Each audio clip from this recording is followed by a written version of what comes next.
അർഹതപ്പെട്ട അവകാശങ്ങൾ നിഷേധിച്ചു. തദ്ദേശ തെരഞ്ഞെടുപ്പിൽ പെരുങ്ങോട്ടുകുറിശ്ശിയിൽ ഒറ്റയാൾ പോരാട്ടത്തിനായി വെന്നിക്കൊടി പാറിച്ചിരിക്കുകയാണ് ഗ്രീഷ്മ. പൂർണ്ണ സ്വതന്ത്ര സ്ഥാനാർത്ഥിയായി മത്സരിച്ച ഗ്രീഷ്മ 8ാം വാർഡിൽ നിന്നും തെരഞ്ഞെടുക്കപ്പെട്ടത് 92 വോട്ടിന്റെ ഭൂരിപക്ഷത്തിൽ.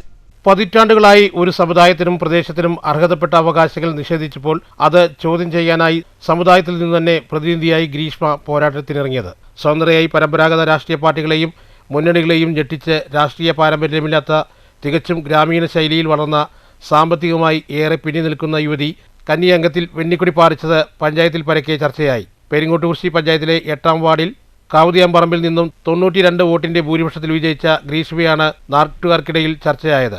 വാർഡിൽ LDF, UDF, BJP എന്നീ മുന്നണി സ്ഥാനാർത്ഥികളെല്ലാം പിന്തള്ളിയാണ് ഗ്രീഷ്മ ജയിച്ചു കയറിയത്. ഇവിടെ 2ാം സ്ഥാനം BJPക്കാണ്. വീരശൈവ വിഭാഗക്കാർ താമസിക്കുന്ന പ്രദേശമാണ് കവുതിയാമ്പറമ്പ്. ഇവിടേക്ക് വാഹനം വരാവുന്ന റോഡില്ല, അനുബന്ധ സൗകര്യങ്ങളൊന്നുമില്ല.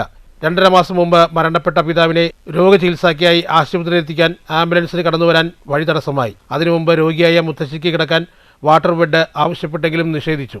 സ്വാതന്ത്ര്യ പ്രവർത്തകരുടെ ഒരു സഹായവും ലഭിച്ചില്ല.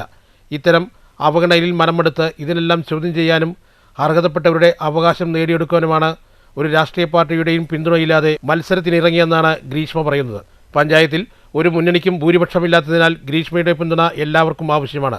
അത്തരം സാഹചര്യത്തിൽ നാട്ടുകാരുമായി ആലോചിച്ച് തീരുമാനമെടുക്കുകയുള്ളെന്നും ഗ്രീഷ്മ പറഞ്ഞു.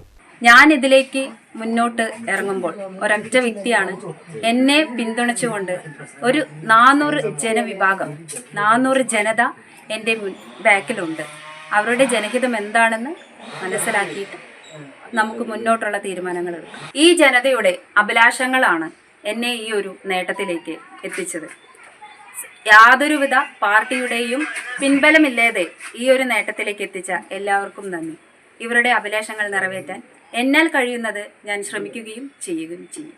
News bureau, Kottayi.